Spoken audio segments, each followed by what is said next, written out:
Today, you're going to learn how to drive a car. The four main sections of this video are dashboard and controls, how to drive, safety, and autocross. First, a look at the dashboard. Here we have some of the essential buttons and displays needed to operate the car.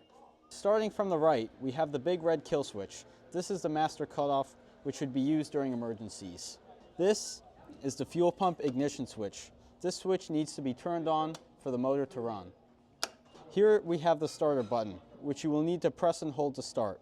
The starter also needs to be released once the car is started. Next, here are the rev lights. These will act as an indicator of when you need to shift into the next gear.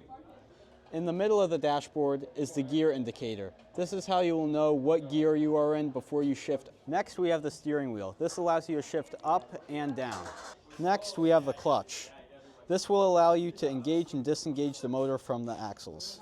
The act of pulling in the clutch disengages the motor from the axles, while releasing will slowly bind the motor and the axles together, transferring the rotating force from the motor to the axles. You will need to use the clutch when starting or stopping or when shifting into neutral. On top of the clutch handle is the red half shift button. This will allow you to shift from neutral down into first gear so you can move off the line. To help you understand the motorcycle transmission, we made this diagram. Notice how first, second, third, and so on are equally spaced apart, but neutral is sitting in the middle. A half shift from second and first. This becomes important when you need to shift from neutral down into first gear. Using the half shift button, you can then switch from neutral into first. But for the gears following, from first to second, you will use the paddle shift without the half shift button to continue up through the gears. To turn the car on, flip the fuel switch up, letting the fuel pump prime. Make sure the car is in neutral. Press and hold down the starter until the engine is running. If the motor doesn't start, it may require a tad bit of throttle. Next, pull in the clutch. Then press the red half shift button and go down into first gear. Make sure to let your foot off the brake. Rev up the engine slowly until the rev lights start to creep up. Do not redline the engine. This can cause serious damage to the engine and other driveline components. Slowly let out the clutch while holding the rev steady. Even once you feel the car starting to lurch forward, keep nursing the clutch out and apply more throttle steadily. Once you are moving, your next priority should be getting accustomed to the car. Using the left and right paddle, you can shift down and up gears based on your speed and RPM. Always be sure to check your gear indicator on the dash. Just like a car, right pedal will be throttle and left will be brake. Take note, you will need to use your left foot for braking and cannot use your right foot because of the pedal cups. Note that if you stall the car, it won't start in gear unless the clutch is pulled in.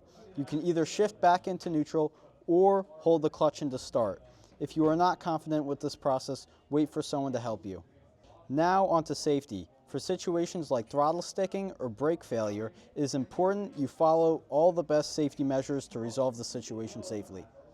In the case of the throttle sticking, the engine will continue to rev higher even when your foot isn't on the throttle. You will need to hit the big red kill switch and use the brakes to bring the car to a controlled stop.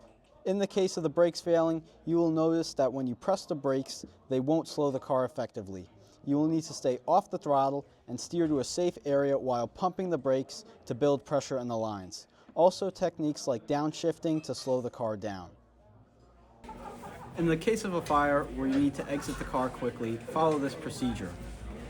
Release the belts by twisting, then remove the steering wheel, followed by pressing the red kill switch before exiting. Using this general guideline, you can see the direction to which the cone on the ground is pointing.